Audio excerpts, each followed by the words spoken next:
Mataas na rin po ang baha sa ilang lugar dyan sa Cavite, Las Piñas at Parañaque. May news to go si Victoria Tulad. Victoria. Hawi, dito nga sa Cavite sa mga oras na ito ay abot po pa rin ang tubig dito sa may boundary ng Las Piñas at Bacoor sa Cavite, kung saan patuloy pa rin ang pagbuhos ng malakas na ulan. Pero kung tutusin, Hawi, bumaba na raw ang level ng tubig dito dahil kagabi ay lagpas tao pa ang baha. Gaya nga na makikita sa screen, Hawi, ay nakadadaan naman iyong mga sasakyan at iyong mga residente at iba pang motorista, gaya nga ng mga nakasakay sa kanilang motorsiklo. Pero sa ibang bahagi ng Las Piñas, Hawi, ay marami ang stranded, gaya na lamang sa may Quirino Avenue sa Las Piñas, ay aabot hanggang Baywang ang tubig baha doon. Kaya naman yung mga ibang residente niligtas o nirescue na rin ng mga taga-barangay. Samantala sa may sukat Parañaque, Hawi, ay abot hanggang Baywang din ang baha doon. At yung bang mga kababayan nga natin ay doon na lamang sa may isang mall na nanatili dahil hindi sila makakatawid sa kalsada. Habang ang iba naman ay nakikisakay na lang sa mga malalaking truck para lang makatawid. Yung iba naman, Hawi, ginawang parking lot na lang yung mga kalsada at yung mga tulay na ating nadaanan. At bukod dyan, Hawi, yung ibang mga lugar sa Las Piñas, dito sa Timog, sa Pasay at sa Parañaque ay abot hanggang binti o tuhod iyong pagbaha. Hawi? Victoria, saan ng mga lugar na lampas tao ang baha?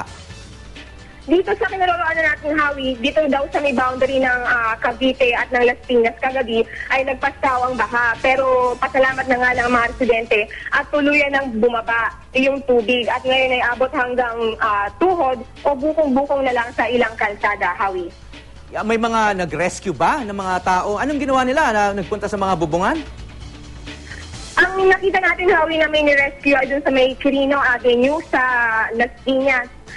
Ayon doon sa rescuer, kinuha nila yung mga tao sa bahay dahil may sakit na yung isa sa mga bata doon at dinala nga sa ospital. Pero doon sa bahaging iyon, Hawi, ay abot hanggang dibdib lang yung tubig baha. Kaya naman ibang mga residente ayaw pa rin umalis. Pero sabi naman ng mga taga-barangay, meron na rin silang dinala ng ibang pamilya sa mga evacuation center na siguro ay abot daw sa 100 katao na, Hawi. Kumusta naman kayo ng crew mo? Saan ang pwesto nyo? Baha rin ba?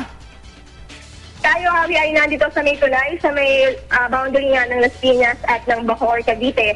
Kanina, doon sa may C5 extension ay sinuong natin yung baha at umabot sa hood ng ating sasakyan. At buti na nga lang ay hindi naman tayo inabot sa loob ng mismong sasakyan. Pero bukod dyan, Hawi, ay maayos naman yung ating pag-iikot, maliban na nga lamang sa ilang lugar na talagang hindi madaanan dahil nga dito na sa mga lugar na to nakapark yung ilang mga sasakyan, yung ilang mga truck at kailangan nating maghanap ng ibang ruta papunta dito sa may boundary ng Las Piñas at Cavite, Hawi. So may mga lugar pa dyan na passable, nakakadaan pa yung ibang sasakyan?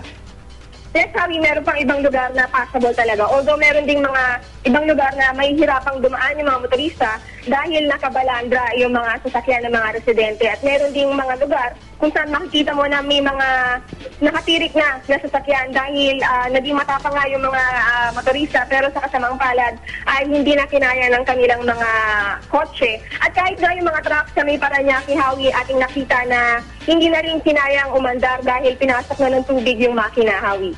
Dito sa live video na pinapanood namin, maraming tao naglalakad sa lansangan kahit walang pasok sa eskwelahan at mga opisina. May mga nakakausap ka ba mga tao? Bakit sila nasa labas at naglalakad ngayon sa baha? Yung mga nakausap natin, Hawi, dito kasi dahil medyo late na rin kinancel yung pasok sa private sector, ay pauwi na sa kanilang mga bahay. Kaya naman ngayon ay nakasung sila dito sa baha at sa malakas na pagulan din. Habang iba naman, Hawi, ay tinitingnan lang yung kondisyon sa ibang mga kalsada para makita nga kung todo baha o kung sobrang baha na ba sa kanilang kapaligiran. Yung iba naman, nasikaw-syoso lang din dito sa may tulay at tinitingnan yung kung ano na yung nangyayari sa kanilang kapaligiran, Hawi. Okay, may pinapanood kami ngayon na may isang sasakyan na nagsasakay ng mga pedestrian, no? Mga taong naglalakad sa kalye.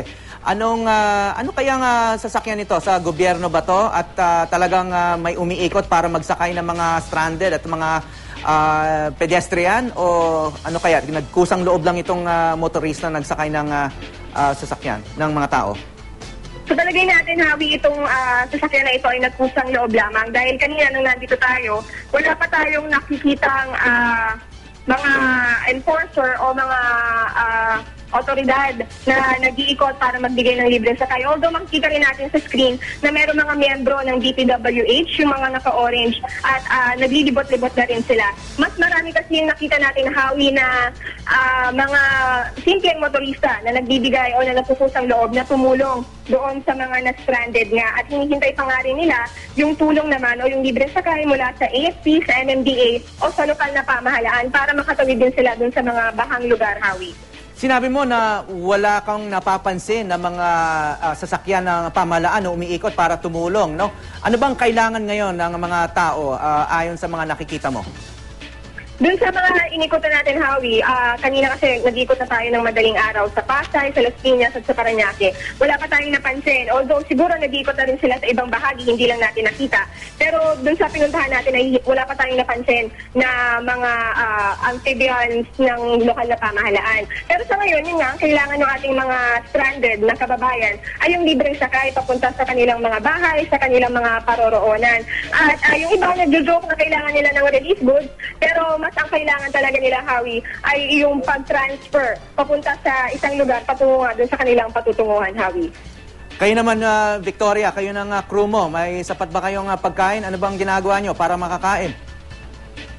Howie, tayo naman ay equipped naman tayo sa may mga baon naman tayong pagkain para hindi rin tayo magutom, Howie. At patuloy lang din yung coverage natin, Howie, dito nga sa pagulan sa iba't ibang bahagi ng Metro Manila.